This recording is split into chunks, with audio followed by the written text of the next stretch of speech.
name is Geovana, and today I'm gonna talk about a little about Hollywood, how it starts, how it's going today, to introduce you to the movie industry in the world and things like that.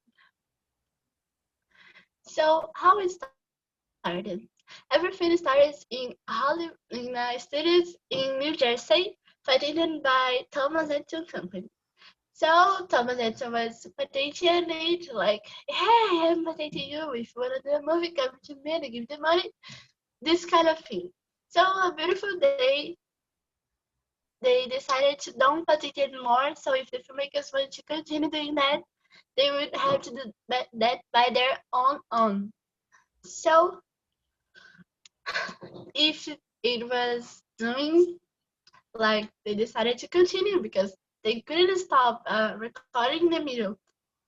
So was like that the most important producers born in, like Fox, Columbia, Universal, and Disney. It's kind of crazy because in my mind, after I do, before I did that, Disney was like only one thing, like born and alone after everything, But it's like that.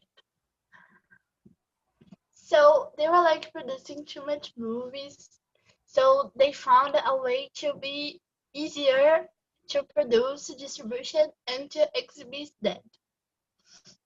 So they were producing in Hollywood Land now, a small city in the west of USA. So with that, they were doing great, like doing movies in that city, like Hollywood Land. They decided to do three steps to be easier: producing, distribution, and exhibition. With this, it would be easier to do, so everything got started to be more and more famous. So the first one, um, just a second. So with this, a lot of things going on, going okay. They came to the Golden Age. Golden Age was between 1910 and 1996, and they were producing around 600 movies per year. This is like too much movies per year. This is their started to produce movies and more movies, and with producing movies, they were discovering new technologies to develop that, like putting colors and putting sound, and that's too funny. And like these movies was so important to the industry now because with this new technology they start producing the first movies like The Wizard of Oz and Singing in the Rain that is recognized until today. And I think it's so important these movies for us and they're like movies because if not this test and this involvement, we wouldn't be there. We wouldn't have this too much money that we have, too much movies, too much technology to produce these movies. So I think it's so important. So I'm talking a little about today.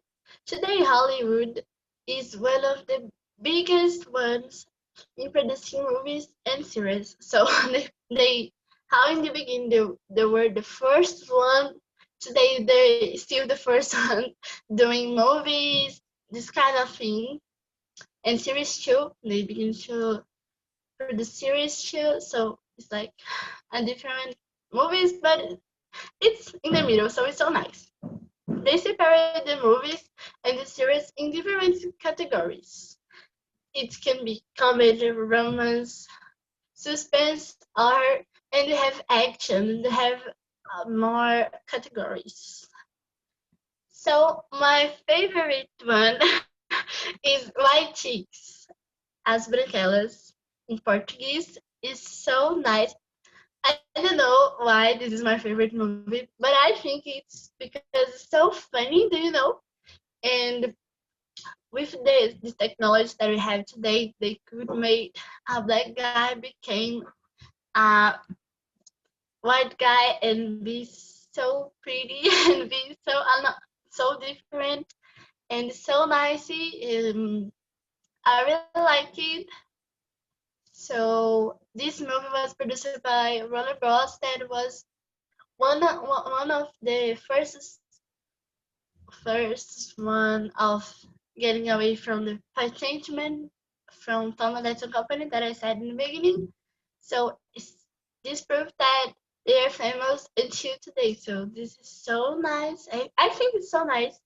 And we have another's another's movies that is famous until today that were produced by them like Disney. Do you know? Of course, everybody knows Disney. Disney is so famous until today, but this is my favorite one for sure. So thank you. That's it.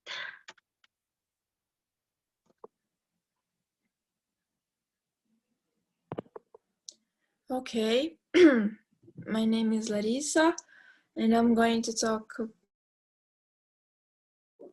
about the French cinematographic industry. Pass. Next. Okay. Now I'm going to start by saying where the story begins, but literally, because France is known for being the country where the first movie was ever made. Because on December 28th, 1895, inside the first cinema hall that is called Eden, which still exists today, the first film of all time was shown by the Lumiere brothers, and it was called Arrival of a Train at the Station Sayotet, as you can see at the poster.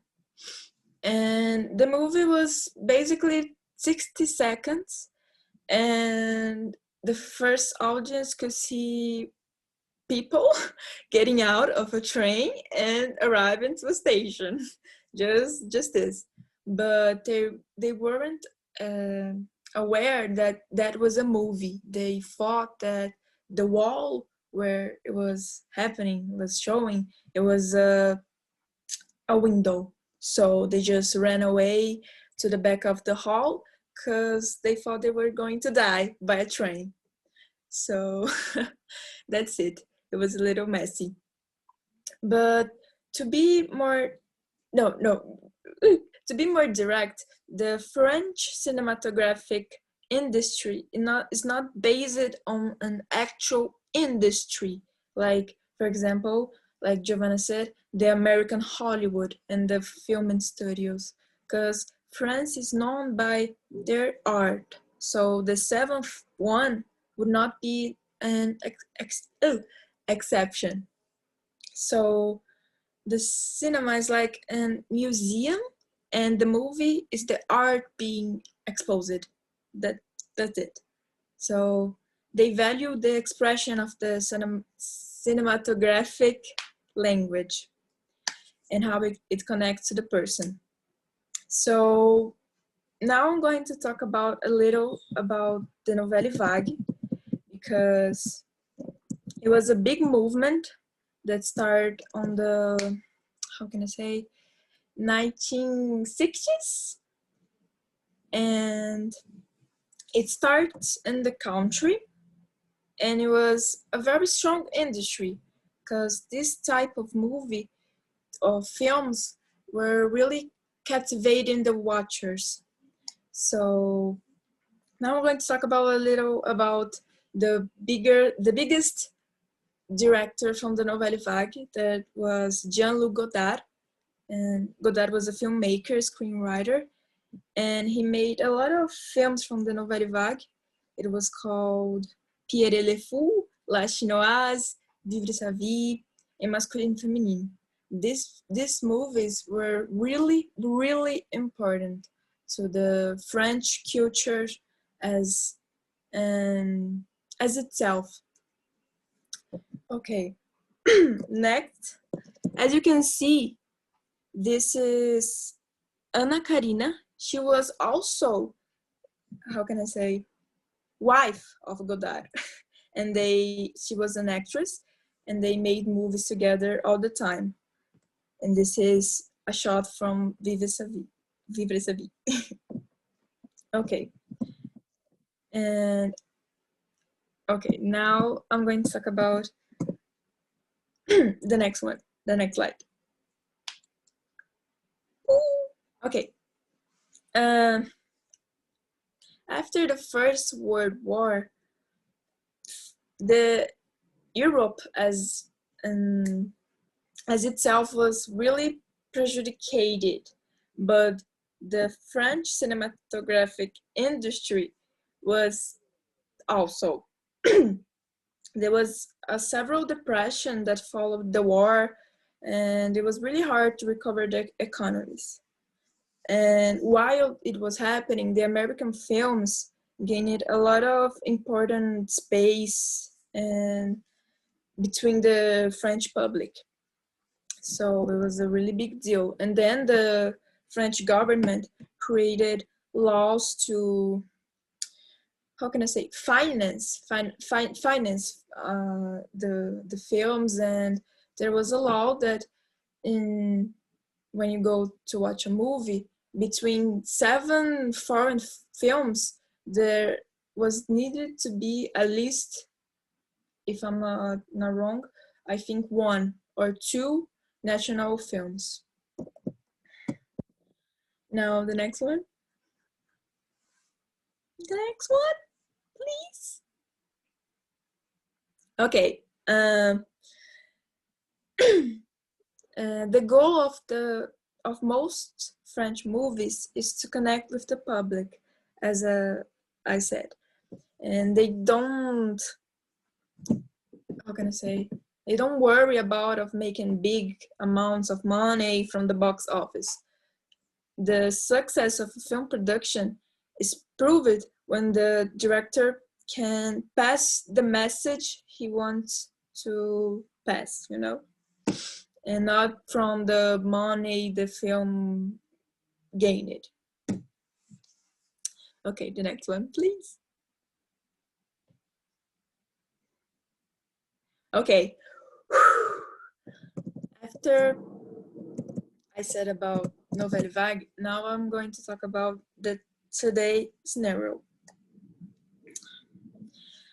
How can I say? Just mention some movies that is my experience that I watched it and like it, but some of them is also a big success, like Amélie, as you can see, the lady with the bangs, and La Vie en Rose. And the French movies are distinct. Oh meu Deus, peraí, wait. So, as you can see, wait, my cat is here. The French industry is not known for big companies or big companies' names. They are known for independent actresses and directors that are financed by the government. That's why films like The Dreamers from 2003 it was a big success, and that's it. I think I'm done. I'm done today. That's it. Okay. Today I will talk about the Japan, the cinema of Japan. The beginning of all, I need to quickly definition of anime. It's a creation of the word animation in Japan.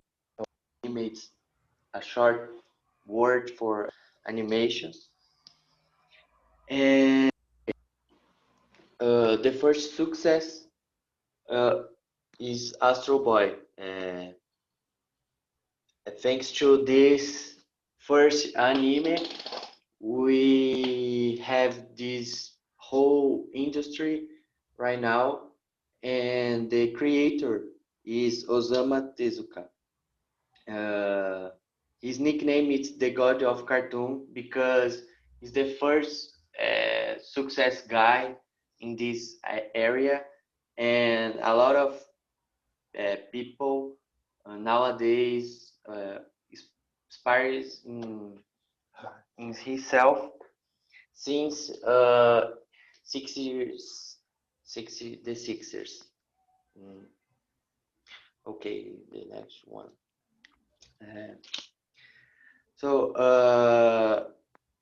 the when makes success in Japan, uh, in a very short time, uh, the success also arrived in the world. Uh, and every year, this industry of animes makes more and more friends. Like I have a couple of friends who one starts to watch anime when he have 10 years, and the other when 17 years old. It's like the same couple of friends, but he still make new fans every year, every month, I think. Uh, the example of the success is because we have the animes like in the Netflix, Amazon, and we have a couple of platforms in Brazil for a specific anime or for a whole animes, and this is pretty normal today. Like I said, in Brazil, uh, it's makes success. I think you guys, uh, you are my friend, so you hear about this this industry for me, but not only me. Have I'm pretty sure you have some friends who watch and talk about. Okay, era para passar. How it works. First, we have the cartoon, or the popular name is manga. And if some industry wants to invest, then we have the anime. Like if some cartoon make a little of success, uh, turn us in anime. Like it's not a law. Like we have the cartoon, and I don't know, 1 week later we have the anime. No, it's not. It's not have some. Uh, uh, Sorry, I forgot the word. Oh my god, I forgot the word. Exceptions. Of course, have some exceptions. In Brazil, it's pretty common. We first watch the anime, and after that we follow the manga because the most of case the manga it's like in the a little forward for what's showing the anime. Okay, now I will. This sou eu. This is me. I will talk about my experience. I will talk about a little of Dragon Ball. It's the first one. I think it's in the case. I think the most of anyone who watches anime, watch Dragon Ball, and these things. And this is the first one who I ever watched in my life on the TV Globinho. And thanks to this anime, I was introduced to this universe when I was 7 years old. Naruto You don't believe, but it's my favorite one. I have T-shirt. I have uh, uh, a lot of products in my house mm, of Naruto, and really, I don't know if you can trust me, but it's a inspiration for me. Like when before I ever watched this anime, I was a kid who always give up, but when I think to give up, I think what Naruto are gonna do if I give up, and I don't give up and stay stay forward. And the last one is the new one. I started to watch during the pandemic.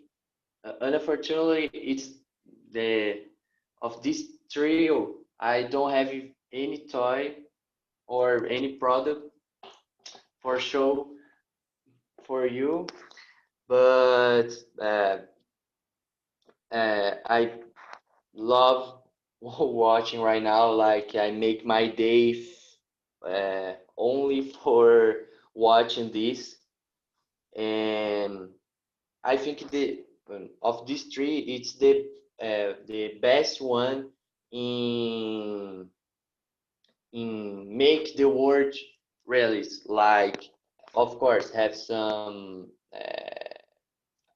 unrealistic things like having I don't know uh, powers and these things. It's not realist, but talks about difference, like has a character. It's a transsexual. I think it's pretty important to people see these things because of the representativity. Uh, and always talking about anything controversial. Of course, have the friendship thing like the two others, but I think it's the difference in this anime. It's like this, the representativity. I'm done. Thanks. Good afternoon, guys. So I'm going to talk about Indian film industry. I choose this country because Indian films are so popular in numbers, but they are undervalued around the world. People from other cultures don't give value to Indian films because these films shows a lot of Indian culture, which is quite different from what we are used to.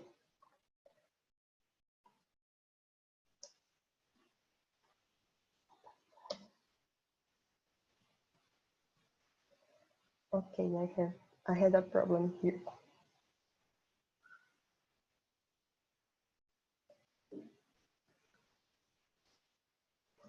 So Indian film industry is the largest in the world in terms of ticket sales and the second in number of films produced, behind only Nigeria. Everything started in July 7 of 1896 when they watched some films of the Lumiere brothers in the city of Bombay, now known as Mumbai. That same year, a company from India, Madras Photographic Store, took over advertising of this artistic genre.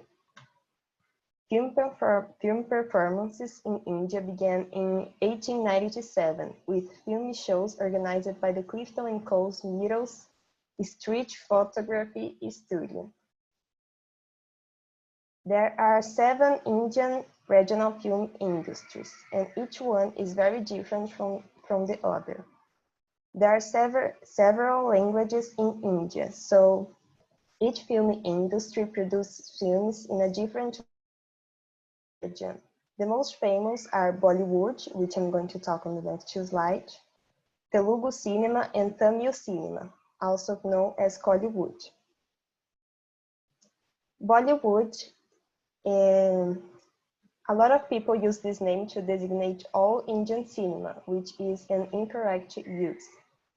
Bollywood is the Hindi-speaking film industry, and it's the most popular Indian film industry in all the world. Recently, Bollywood has been criticized for being more liberal than the other industries and showing some controversial topics. But this isn't a problem. People still loving Bollywood movies. And here are some movie indications.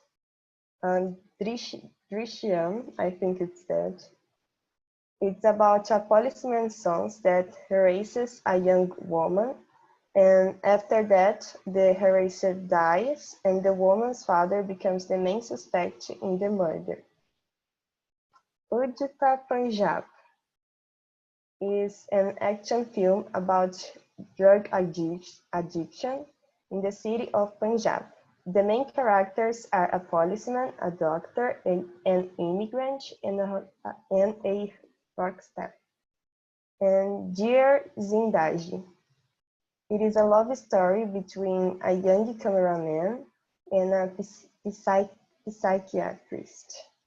This movie shows us how to understand the very imperfections that may exist in life. And talking by numbers. 3 million of tickets are sold per year in India, and 1,500 films were produced in Bollywood in 2012, and 16 cents of dollar is the price of tickets to India cinema, which is equivalent to 19 cents of the Brazilian real. And Indian soap operas. A curious fact is that Indian soap operas were the first to be produced again during the pandemic, taking all necessary precautions, such as the use of face shields and gloves. It's almost like if they haven't stopped. Indian soap operas are so important because they make a big impact on society. As much as they seem too exaggerated or forced, they are very popular. So popular that they have been reproduced in all the world. The first Indian soap opera began as a family planning program, but it became so popular that it turned to focus on entertainment. Even with this change, the soap opera continued using an educator model, and this method became so famous that it was followed by countries around the world. And talking by numbers again, Unlog is the first Indian soap opera, and it had 154 episodes. Kyunki Saas Bhi Kabhi Bahu Thi is it's hard to say that, is the first Indian soap to cross 1,000 episodes and concluded with 1,833 episodes. And Char Divas Sazuchi was the first Indian serial to cross both 200 and 300 episodes, and it concluded with 3,200 episodes. Is that finished?